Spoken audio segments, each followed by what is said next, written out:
This time of year, you probably just look at us and go, All right, Madam Chair, you are live. Wonderful. Well, good morning, everybody. Welcome to our Board of Governors quarterly meeting. It's terrific to see everybody today. Before we do a roll call, I want to take a moment to recognize two new members of the Board of Governors. First, we have Brenna McGowan, who is a student at Kutztown. Nice to see you, Brenna. And we also have Sade Taylor, who's a student at Penn West. So good morning and welcome to both of you. We're delighted to have our complement of student governors filled. And of course, they join Sina, who is continuing in his student board member role as now a graduate student. So congratulations to you on that. We really are truly fortunate to have these talented, engaged, and very bright and committed student leaders on our board. So again, thank you. Let me remind members of the Board of Governors on Zoom to please turn on your mic so that we can do a roll call. And with that, Toya, may I ask you to please take roll? Yes, Madam Chair. Governor Robert Vogel, present. Representative Tim Briggs, Present. Governor Quentin Bullock, Present. Governor Richard Caruso, Present. Senator Linda Culver or designee, Present. Governor Brandon Dantz, Here, present. Governor William Gindelsberger, Present. Senator Art Haywood or designee, Present. Senator Akbar Hossain or designee, Vice Chair David Mazer, Governor Brenna McGowan, Here. Governor Marian Moskowitz, Representative Brad Roy, Here. Secretary of Education Carrie Rowe or designee, Chair Cynthia Shapira, Present. Governor Ali Sina Sharifi, Present. Governor Sade Taylor, Vice Chair Samuel Smith, Here. Governor Robert Trainum, Present. Secretary Neil Weaver, and Dr. Jamie Phillips is our faculty liaison. Here.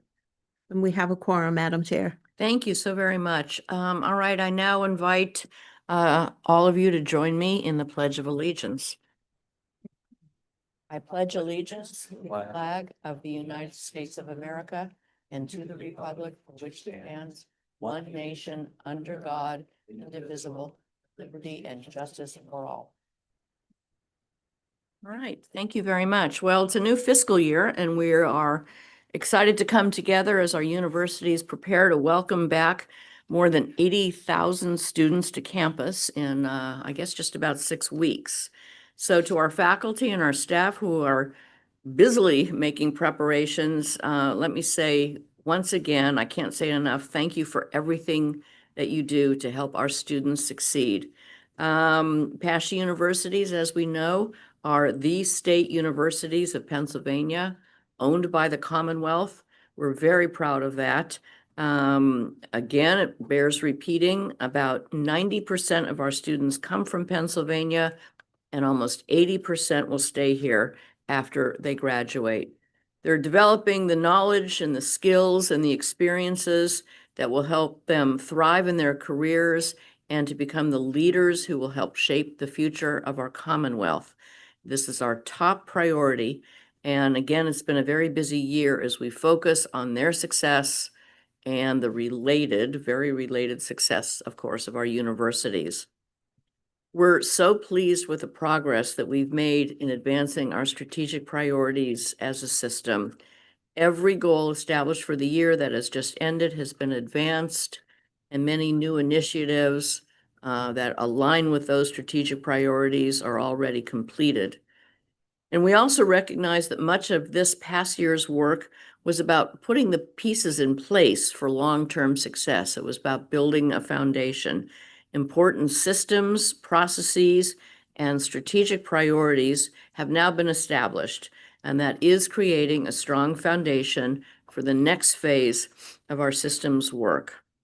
So looking ahead, we are all going to see our focus shift from building that foundation to accelerating innovations that will help students succeed and our universities thrive. Our October meeting is where we traditionally lay out the priorities for the year, so I don't want to get ahead of ourselves. I'm very excited about what's going to unfold in this year. And I urge everybody to keep their eyes open, and, we'll have some discussion of that today as well. So let's get our meeting going by hearing from some of our key stakeholders. First, from our statewide union leaders, Mr. Michael McGuire from AFSCME and Dr. Ken Mash from ABSCUF. Who is going to speak first? I think Mr. McGuire is on Zoom. Wonderful. Okay, Mr. McGuire. There was some connection. Yes, There you are. yes. First of all, I apologize. I went to the old building, so I missed that. So You'd be I surprised, apologize Mike. for that. That's it. You win. Um, but first of all, I would like to thank the board, Chairwoman Shapira, and Chancellor Florentino for having us on today. At ASME, it's extremely important for our members. And I just want to tell you a little bit about our members. Our members are the ones that when it snows, they clean up the area. Our members are the ones when a student has an IT problem, they come to them. Our members are the ones that clean the buildings, take care of the buildings, and really relate with the students. But right now, our members aren't feeling all the love of PASHE at this present time. We are here for you. We are here to get the budget and the financial needs that you all need. We are here to help you. We are here to assist you. We want to thank Chancellor Florentino for getting the scholarships done.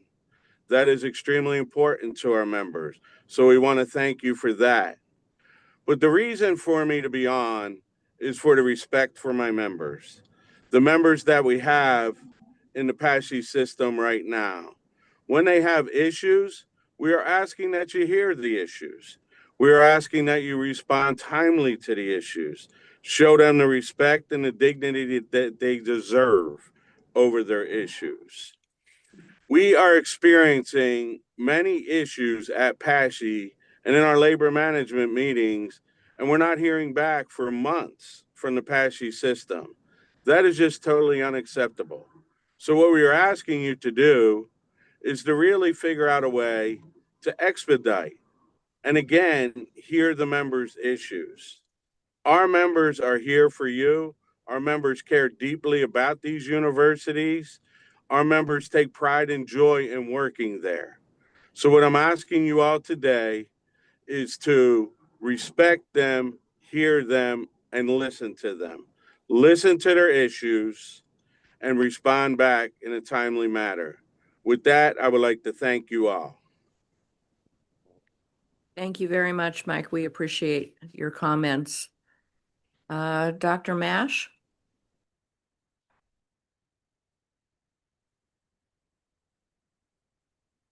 I might have something to say. All right. Good morning. I know, shocking. Good morning, Chair Shapira, Chancellor, governors, presidents, and guests. My name is Ken Mash, and I'm the statewide president of the Association of Pennsylvania State College and University Faculties, which represents the faculty and coaches at our 10 universities. Given what transpired here yesterday, there's certainly a lot to talk about, but it does seem to me that there's a bright red line that runs through all of the discussion, whether it be about tuition, 3-year degrees, scholarships, the financial health of our universities, et cetera. And that bright red line is the chronic bipartisan underfunding of our state system. And that's not just true about our system, it's true about public higher education generally in the Commonwealth. And those who work at 3rd and State Streets need to be educated about what is actually happening in our system, what is going on at the universities. They need to understand exactly what is at risk for the students of this Commonwealth. I don't think that there is a very good understanding, because I think very often we go in and we talk about the bright things, the bright pictures and everything, and that's good PR generally, But when it comes to talking to people in their offices, getting them to understand, we need them to know the real challenges that our universities are facing. And because of that, the challenges that our students are facing. I do want to talk specifically about 3-year degrees. I've talked here before about 3-year degrees. I have to say, I was just saying that Elvis, the great musician, Elvis Costello, in a song called Red Shoes, at one point said, I used to be disgusted, now I try to be amused. That's generally true of the attitude I try to take to things nowadays, given everything that's going on. But occasionally, there's an issue that hits you close to home. And I wasn't really sure why this 3-year degree conversation was one that was really kind of hitting me in the core, hitting me in the gut. Why was it that this issue, caused such a visceral reaction in me? And I think after contemplating it for a while, that the reason is that, I think back to being a first generation college student from a working class family that was worried about paying the bills, that was worried even at that time about affording college and sending me to college. And I remember sitting at that kitchen table and I remember, all the advice that was out there. You can go to this university, and they went to see my guidance counselor. You can go to this one, you can go to that one, you can work it out, you can pay it out over time. And I remember my parents, who worked so hard, telling me, looking at me and saying, you can go here because that's the college we can afford. That's just it.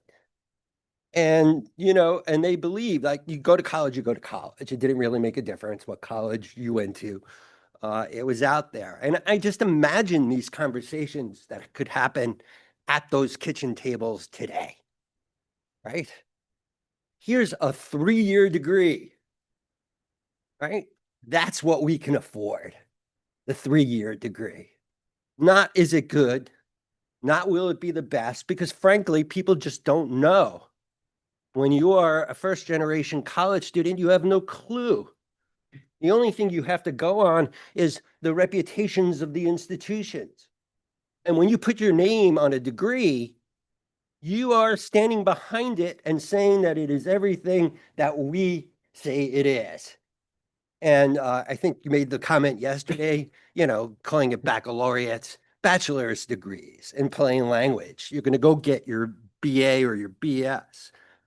2 weeks ago, the American Association of University Professors and AFT put out a statement that read, they put out the statement in response to some actions that were being taken to approve 3-year degrees. But I read in part that 3-year degrees threaten academic integrity by substituting for a comprehensive education, a stripped down curriculum that prioritizes speed over essential intellectual development. This move may initially create the illusion of reducing costs, but it ignores the root causes of skyrocketing higher education tuition. And they go on to talk about the underfunding in the states of higher education and also the need to fund properly Pell Grants and TRIO and other programs that are going on. Now, I do believe that most people who support 3-year degrees are doing so out of concern for cost and believe that they're doing what is best for students out of real concern. I just think that reducing college, the number of years in college, is not the solution. First, if there's a demand from students and the business community for reduced credit degrees, why don't we just create a separate degree that is a reduced credit degree? We can call it whatever, a junior bachelor's, maybe that's a little too condescending, but some other name for the degree that says exactly what it is, but doesn't try and pretend that these two things are equivalent. Are we worried about and this is what the sense that I've gotten in the past, that we're worried about the amount of work that it would be required to do so. There would be additional paperwork, that we'd have to maybe go to the legislature, that we may have to go to other institutions to get approval for those degrees. But okay, do that. Let's be honest in what we are doing. It's worth the time and the effort to maintain integrity and honesty. If it's not that, the only other thing I can think of is that institutions are banking on the confusion it will create. Make no mistake, once you put an institution's name on a degree, like I said, the average person will assume that they are equivalent. And it's not. But the confusion will be there. Speaking of demand from businesses, are we certain that that demand will always be there? Are we certain that some won't catch on and suddenly say, hey, we want as a requirement for these positions a 120 credit baccalaureate? Are we sure that that won't happen? Then what happens to our students if that occurs? They're out in the cold. Do we say, oops, sorry we experimented with your life? Now, some try to dismiss critics of these degrees by saying that we're caught up in old thinking. This is the new way of looking at things, and we have to get on board. But I'd say in response that there are a few things older than trying to sell someone a pig in a poke. Of promising one thing and delivering yet another thing. Promising a full quality degree, but actually offering something that's short of that. The skills that employers consistently say that they want and what they need are the soft skills. Critical thinking, the ability to relate to others, being able to work in groups, being able to appreciate different types of problem solving. And yeah, we only require a certain number of GE credits and a certain number of majors, and there's other credits that you could take, but those are filled with courses that are teaching you different approaches to problem solving, different ways of thinking about the world. That's what you get in college. And that's what you should get with a bachelor's degree. And it is that that has made the American higher education system the envy of the world. I was privileged to be able to travel to China several times for the university with the Stroudsburg delegation. And I can tell you, they were very jealous of the type of education that we provided because it was just different at its core as far as what the expectations were, what the liberal arts aspects of it were, what the free thinking was. Now, even at your previous board workshop, you brought in a speaker from some consulting group to discuss the future of higher education. In the first half of the speech, she was lauding three-year degrees as the future and that it was something you had to get on board with in order to make it happening. Then in the second part of the speech, when discussing AI, she started discussing the need for the soft skills that students should have to be competitive in a world that is being overcome with AI. Did nobody else recognize the contradiction that existed there when we start talking about three-year degrees? Now, the newspapers are filled with stories from those who were involved in AI, Sam Altman and other people talking about how students, in fact, need those soft skills. In fact, recently, John Collison, the co-founder of Stripe, told Fortune magazine that double majoring will be the key. And that was something he had learned from Charlie Munger sometime before, and that it was even more relevant today. Double majoring, so you have different ways of looking at the world and different options. And here we are actually talking about reducing the amount of education that we provide. Further, if you talk to my colleagues in an honest conversation, They will tell you that too many students that we are admitting are underprepared for the college experience. Well, if they're underprepared coming in and we're telling them you only have to be here for 3 years, how are they ever going to be ultimately prepared for their future?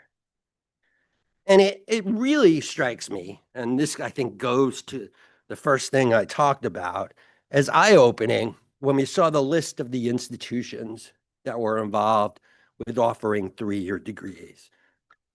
Notably absent from that list, any elite university, any Research One university, any university that looks at itself with pride. They're not jumping on this bandwagon. And I can't help but see the hidden discrimination of this conversation. The universities that are talking the most about this are universities that tend to serve first-generation students, students of color, and rural communities. The universities that move students into the middle class. I can't help but wonder why it's okay to offer these less than degrees to these students, but not to the other students that are there.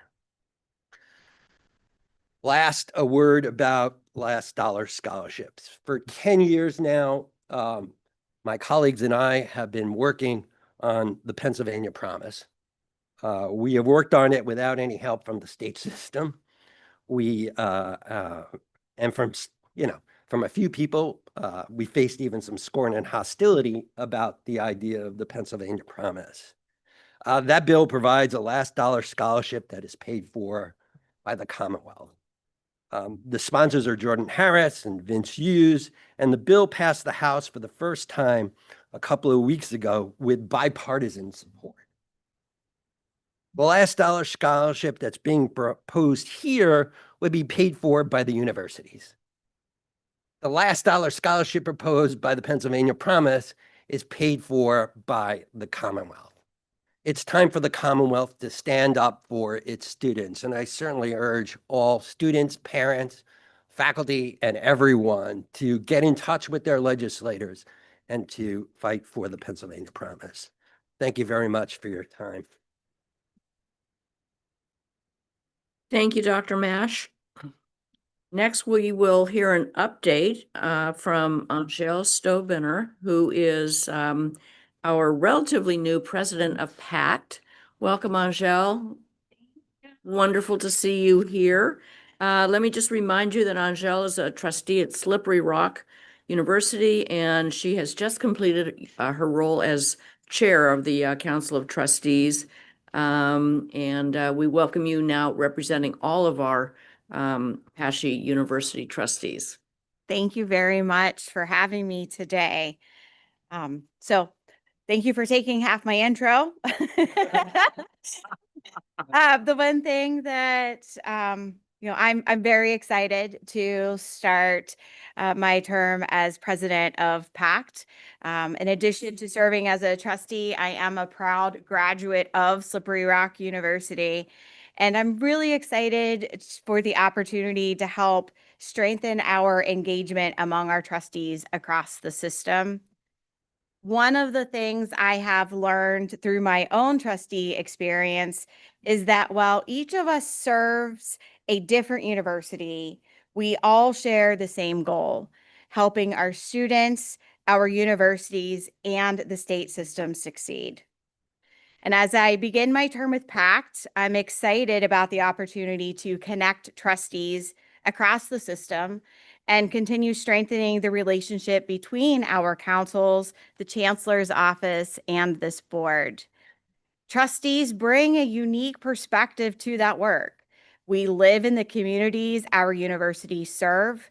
We have connections to employers, community leaders, alumni, and elected officials. We see firsthand the impact our universities have on students, families, and our local economies. And trustees are often the board's closest ambassadors in our communities. My hope is that PACT can continue to strengthen that connection and ensure the collective experience and expertise of trustees across the system remains a resource to support your work and the success of PASHE. And we look forward to partnering with you and supporting the important work of the board in the years ahead. Thank you. Thank you so very much. Appreciate your remarks. Next, we will provide an opportunity for public comment, and let me turn to Randy to facilitate. Sure. If any member of the public would like to speak, just approach the podium, state your name. You have 3 minutes. No members, Madam Chair. Okay, very good. Let us now consider the action items listed on the consent agenda, which include meeting minutes, committee assignments, and bond refunding authorization. Can I have a motion to approve the consent agenda as listed? So moved. Second? Is there any discussion? Okay, none from No hands. Zoom land, okay. All in favor, please say aye. Aye. Are there any opposed? All right, very good, thank you. Motion carries. Committee sessions, all right, we're gonna go a little bit out of order now. And call on the Governance and Leadership Committee first. So let me turn to Sam Smith, who is Chair of Governance and Leadership, to moderate. Thank you, Madam Chair. As Toya is ready to take the role, I do want to recognize our newest member to the committee, Brenna McGowan, who was introduced earlier as a new Board of Governors member. Well, you're also on this committee and you're expected to make the motions when I ask for it. Okay? You'll figure out what I mean by that. Okay, Toya, please take the role. Yes, Committee Chair Smith, Here. Governor David Mazer, Cynthia Shapira, Here, Governor Robert Trainum. He's online. Thank you. Here. Got it. Thank you. And Governor Brenna McGowan and President Karen Riley, our non-voting president liaison. here. That completes the role. Thank you, Toya. This morning, we have one student trustee appointment to consider. And of course, having student trustees at the table ensures our council of trustees benefit from the firsthand perspectives and experiences of the students they serve as they make decisions, just as this board does with our student trustees. Our universities have all established a thorough process to recruit, evaluate, and recommend outstanding student candidates for these appointments, and ensuring these positions are filled by individuals who can effectively represent their fellow students. I urge the board members that I know the packet's sometimes long and there's some things that go winding through policies and stuff that isn't all that exciting. But I urge you to, when we are either doing student trustees to the council of trustees or the Board of Governors positions, to take a few minutes and read through their letter of introduction, maybe some of the letters the president's write to, endorse the students. It's interesting, I think, just to see how involved they are and all the different things that they are engaged in as students, along with being an actual student at the same time. And I think it kind of just reaffirms why we're here. And most of these students are extra special. But nevertheless, I think, like I said, it just sort of reinforces why we're here and what this is all about. So in this packet, you'll see the information regarding a student trustee candidate that we will consider. It's Kelly Graham for the Commonwealth University Council of Trustees, and I will ask President Osgood to give us a further introduction of this candidate. Thank you.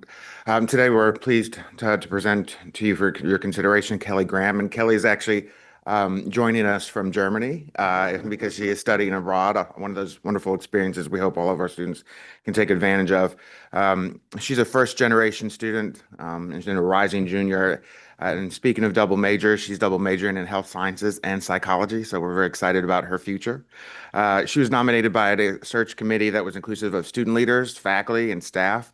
So all members of our community were involved in helping select our student representative. Kelly is very involved in many things on our Commonwealth Bloomsburg campus, and she's a board member of our Eileen G. Jones Honors College, and she's treasurer for the National Society of Leadership and Success.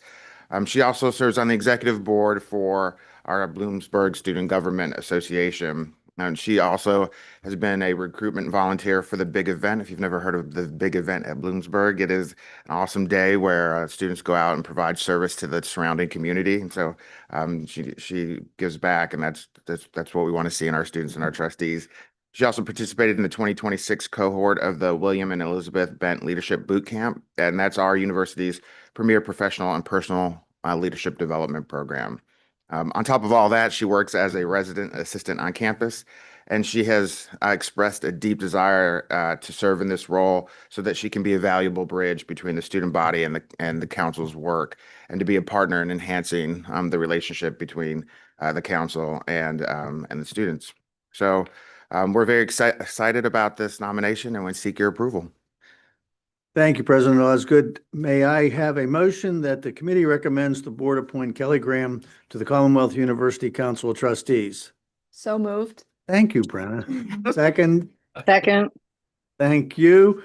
Any discussion from the committee? Any comments or discussion from the other members of the Board of Governors? Hearing none. All the members, all in favor, please say aye. Aye. Any opposed? Hearing none. The motion is approved, and I will turn it over to Randy to. Yeah, and Get Kelly, as done. you can see, is joining us in transit. So if her audio will allow, she's going to say a few words. If not, go ahead. Hello. I'm actually joining you from bus right now. We're on our flight to go back to Luxembourg. But I'm very excited that I'm able to be here. Thank you all for the vote and the nomination. I'm very excited to serve in this role and be an objective link between the student opinions and the council's trustee vision. Thank you so much. Thank you, Kelly. Good luck to you, and hope you enjoy your trip. We're jealous. Thank you. We're in Harrisburg.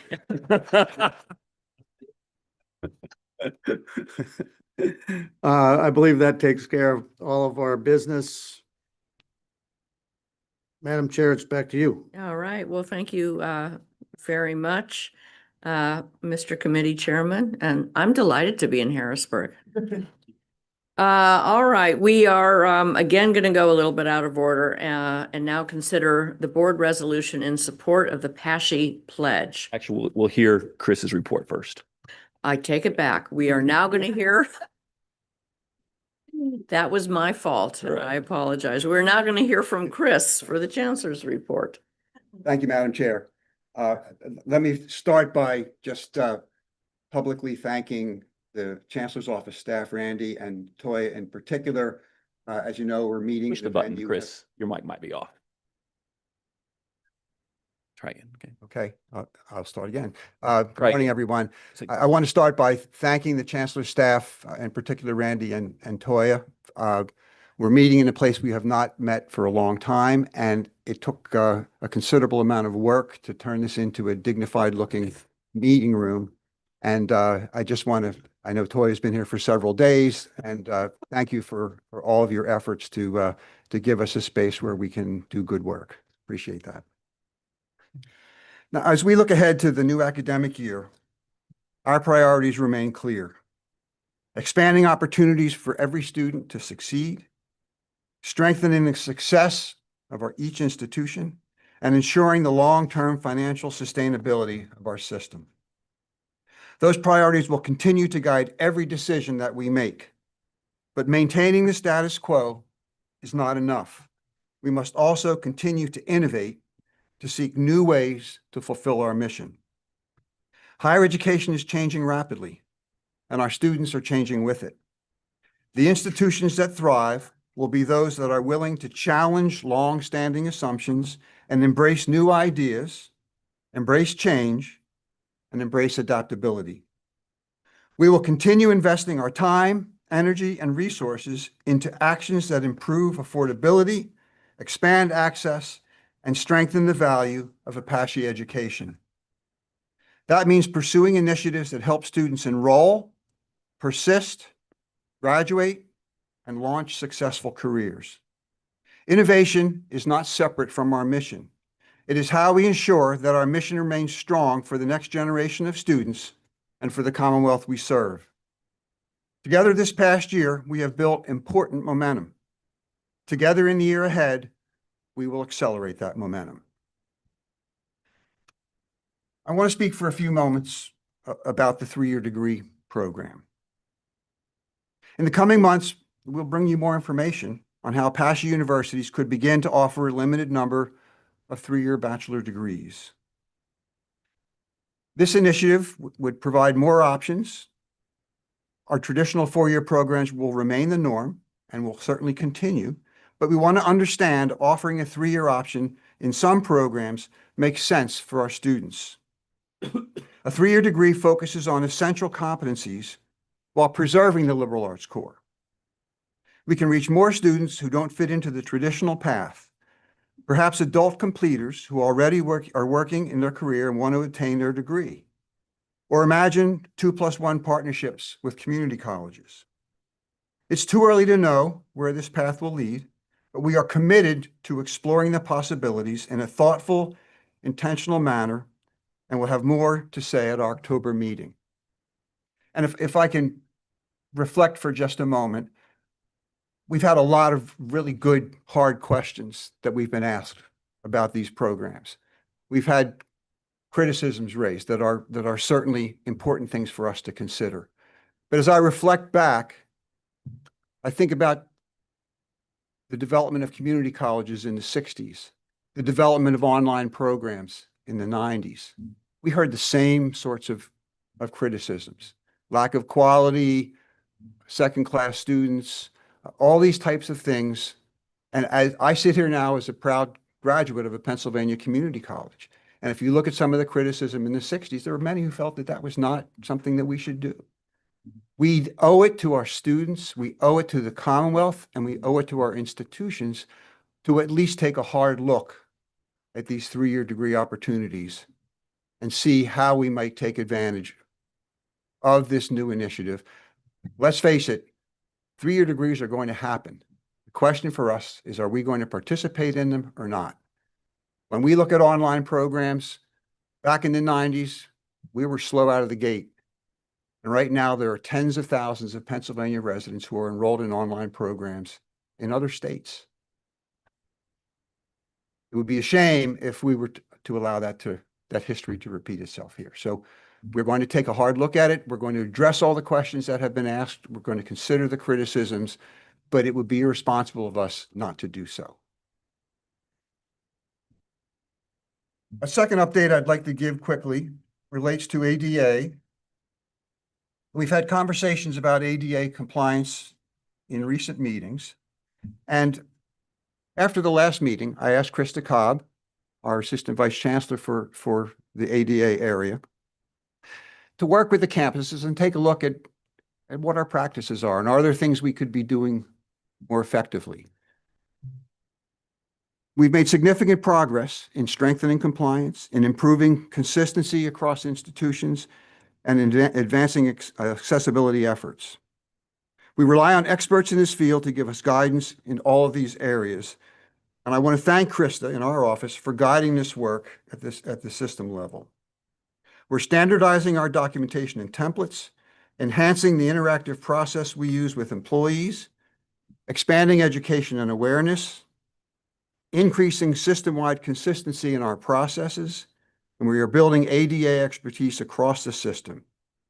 We're making meaningful progress in advancing compliance, strengthening accessibility practices, and building system-wide capacity so that we can better serve our students, faculty, staff, and our universities. So I thank you, Krista, for that work. Okay, let me shuffle my papers here a second.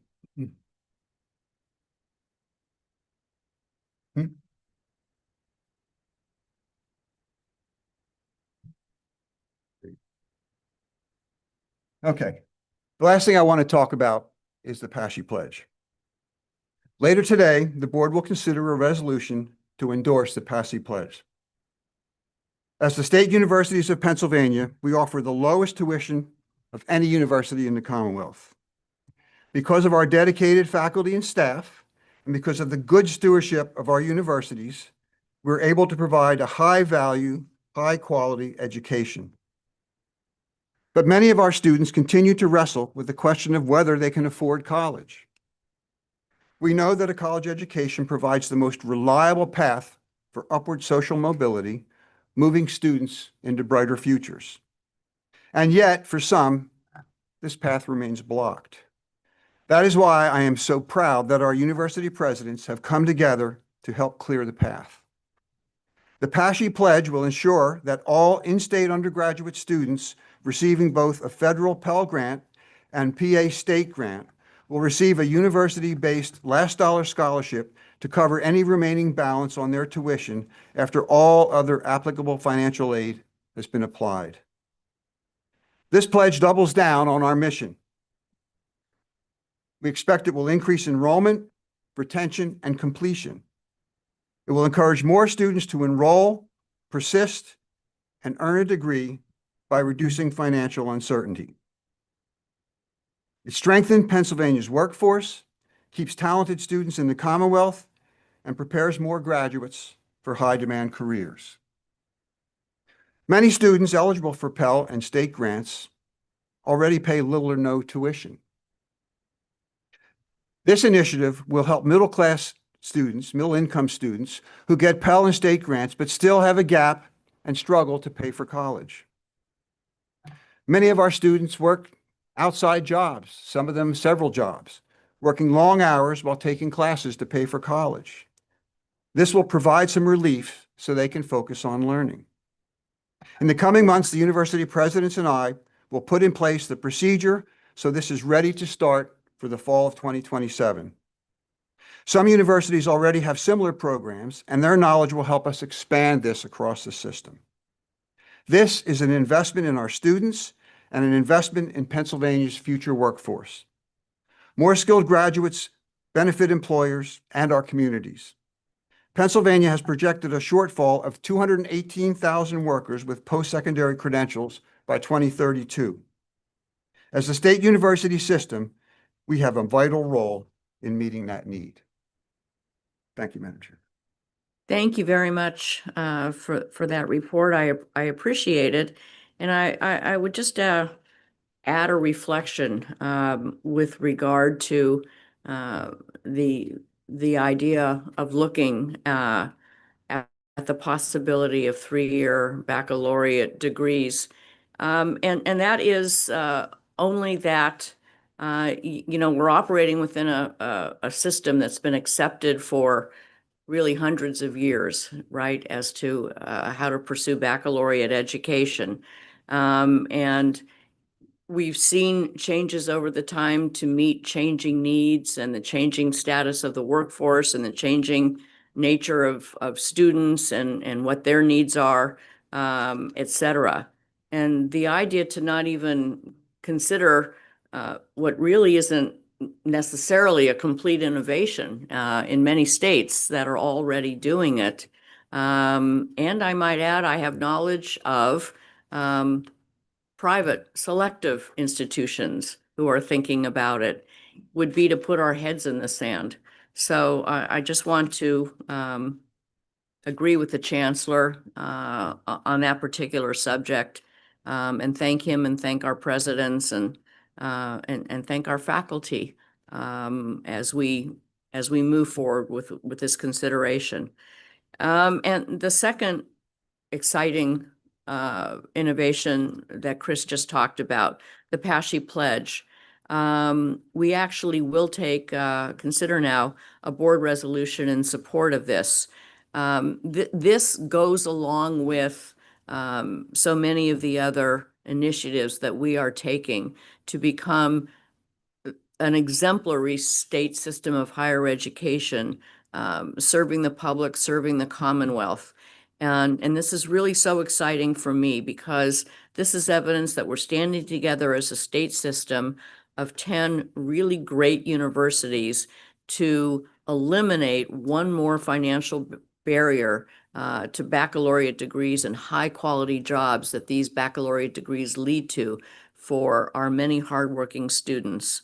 It's a major step in helping more students earn a degree, launch a career, build a strong future without a tuition gap standing in their way.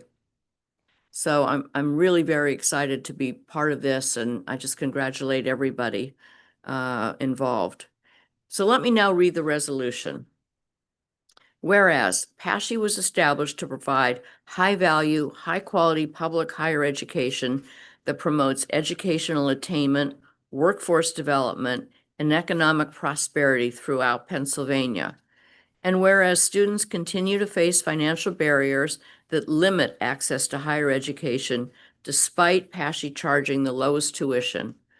And whereas the presidents of PASSHE's universities have boldly committed to ensure a student's economic background does not limit their access to opportunity. And therefore, let it be resolved that the Board of Governors endorses the PASSHE pledge, which will ensure that all in-state undergraduate students receiving both a federal Pell Grant and a PA state grant will receive a university-based last dollar scholarship to cover any remaining balance of their tuition after all other applicable financial aid has been applied.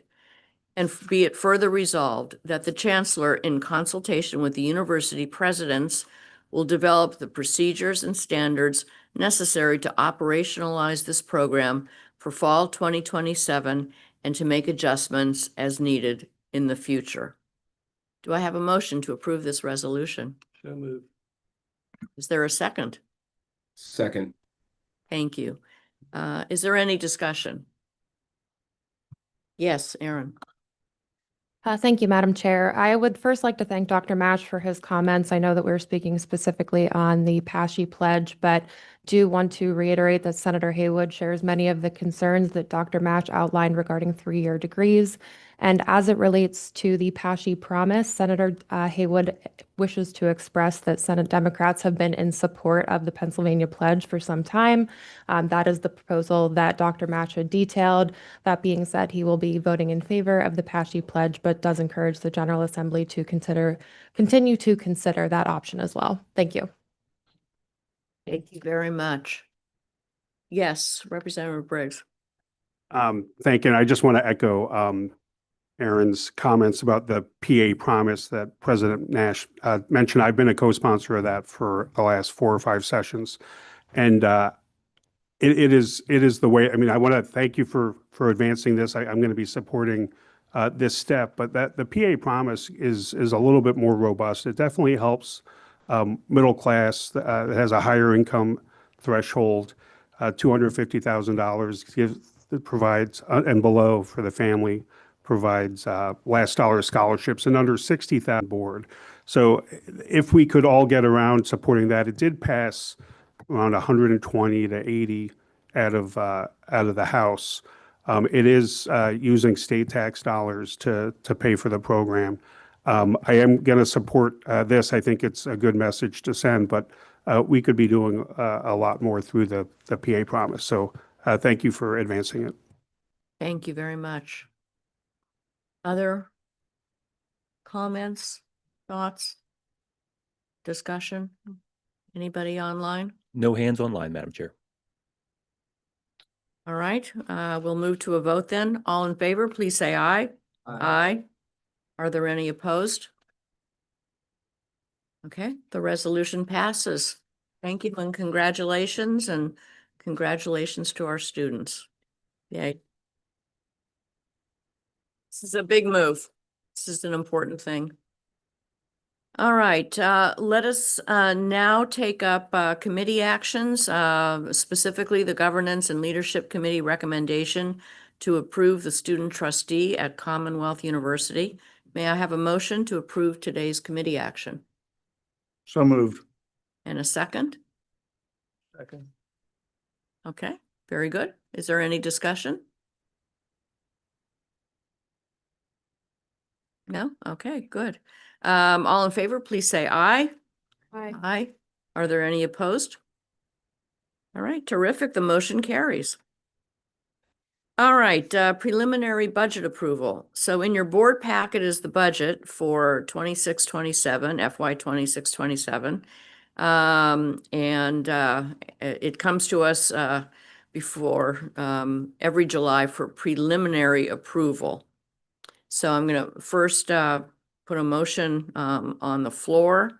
A motion, ask for a motion to approve the fiscal year 2026-27 preliminary annual operating budgets for state system universities and the Office of the Chancellor as reflected in attachment 1.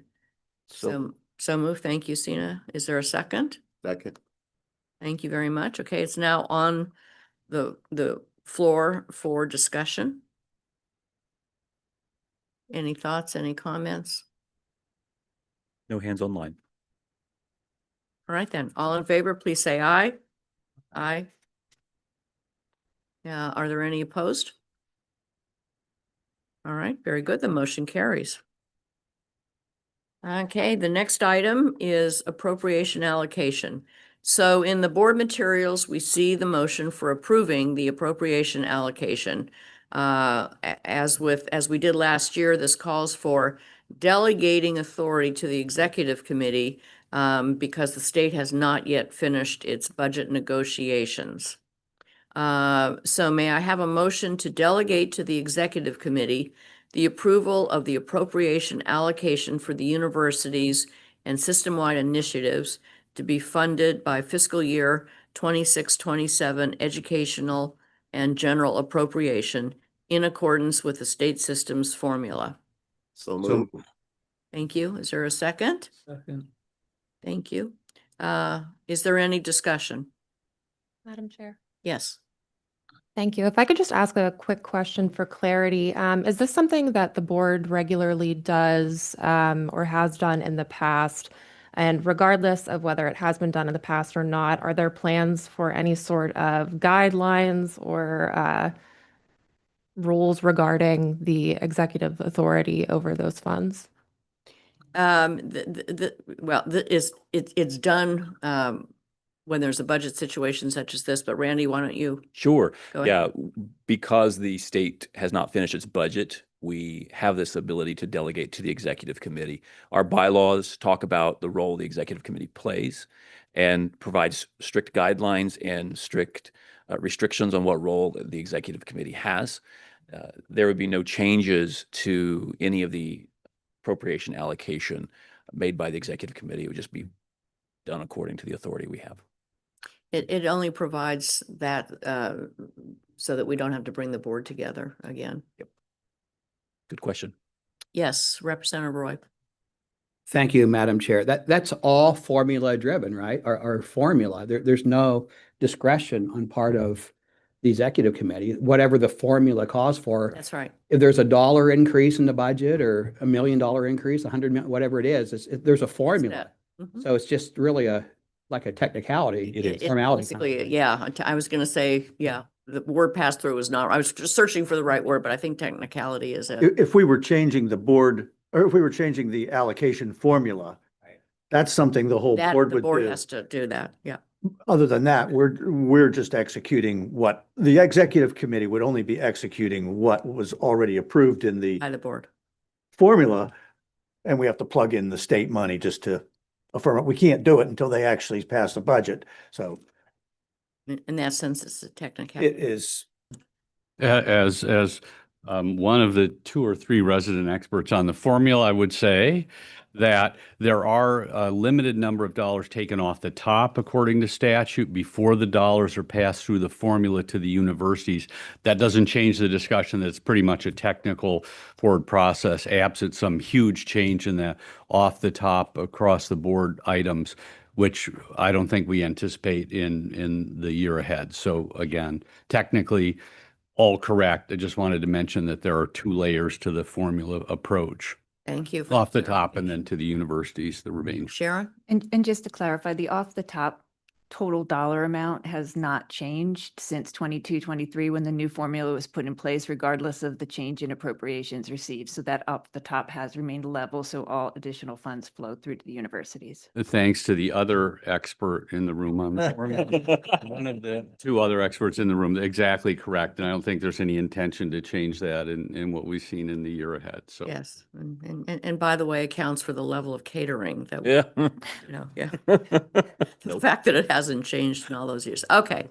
Any further discussion?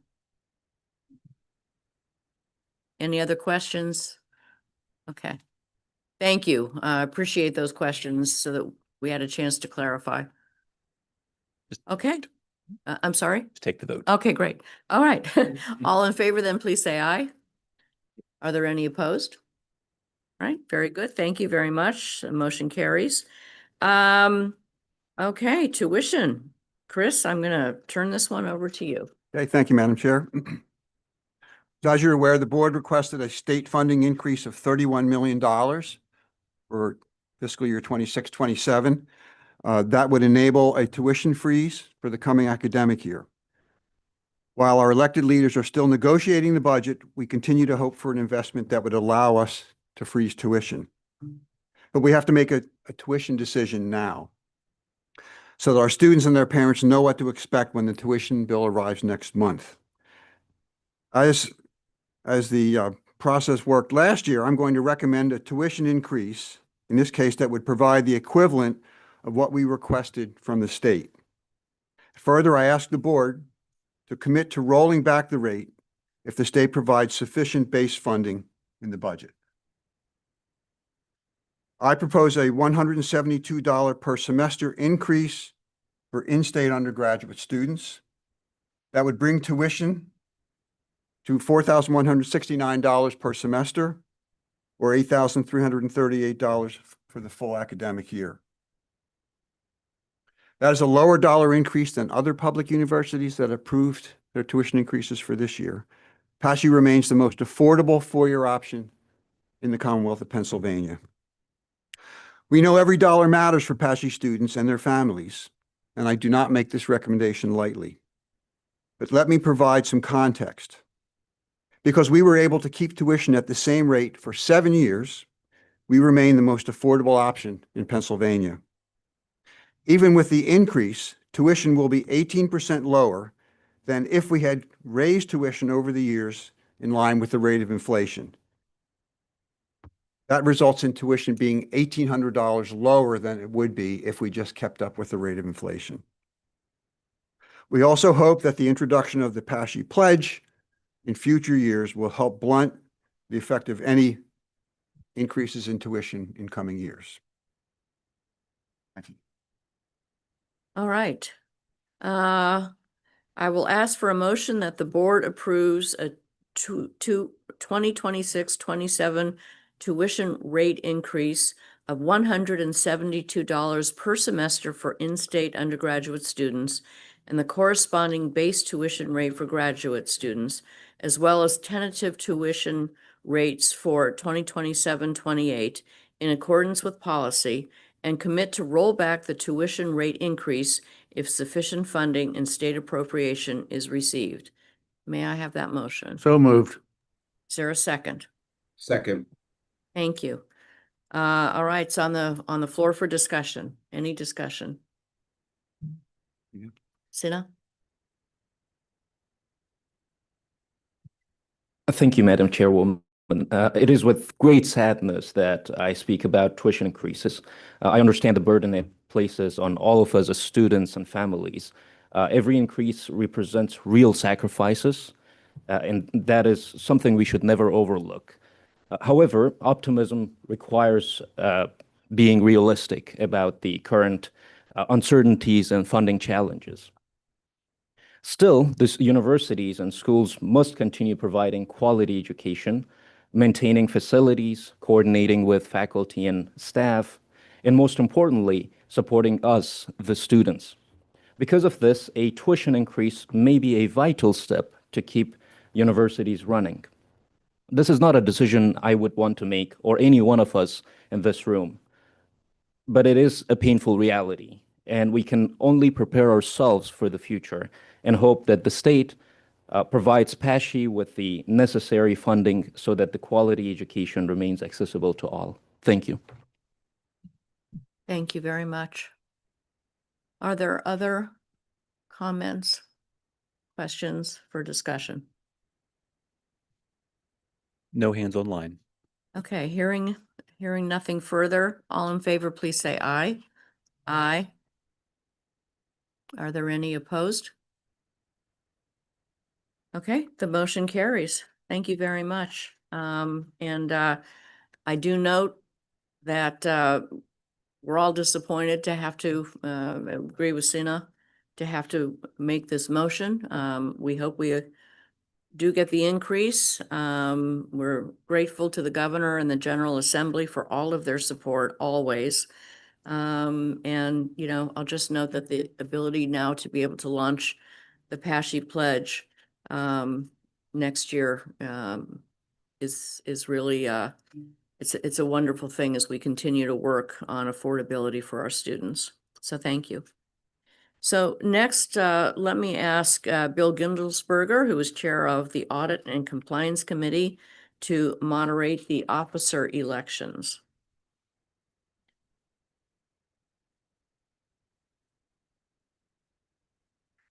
Thank you. Thank you, Madam Chair. It is my pleasure to moderate this portion of the meeting so that we can conduct the election of officers. As you may know, our bylaws call for the annual election of officers at the third quarterly meeting of each calendar year, which is today. The term of office for the officers begins the moment they are elected and continues until their successor is chosen and assumes office. The officers of the Board of Governors include a chairperson and 2 vice chairpersons. To begin this process, I would like to make the motion that the Board of Governors elect the following members to serve as officers for the 2026-27 year. Cindy Shapiro as chair, David Mazer as vice chair, and Sam Smith as second vice chair. Are there any other nominations? Nothing It- online. Is there a second to my motion? Second. Any discussion? All in favor say aye. Aye. Any opposed? Well, Cindy, David, and Sam, congratulations on your reelection.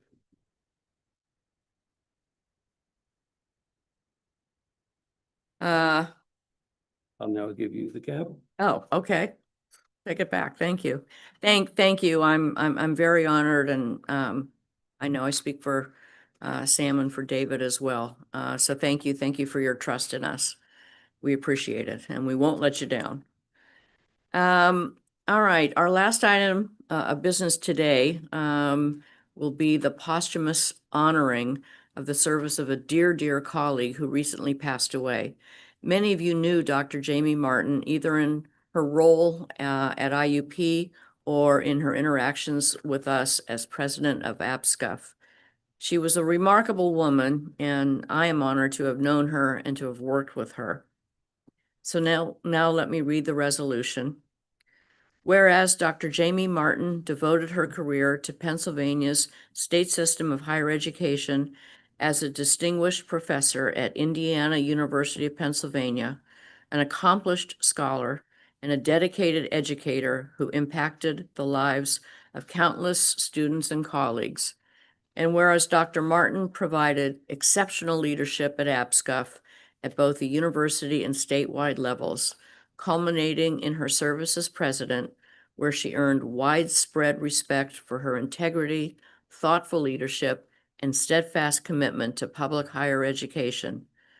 And whereas Dr. Martin led with remarkable courage and resilience, guiding the faculty through unprecedented change while facing her own illness with extraordinary strength and grace. And now therefore let it be resolved that the Board of Governors honors the life, service, and enduring legacy of Dr. Jamie Martin, expresses its deepest sympathy to her family, and directs that this resolution be entered into the official minutes of the board. And by voice acclamation, all in favor of this resolution, please say aye. Aye. All right, thank you very much. We've been in touch with Dr. Martin's family, who have all expressed their appreciation for this honor. And of course, we send them our thoughts and prayers during this very difficult time, and may her memory be for a blessing.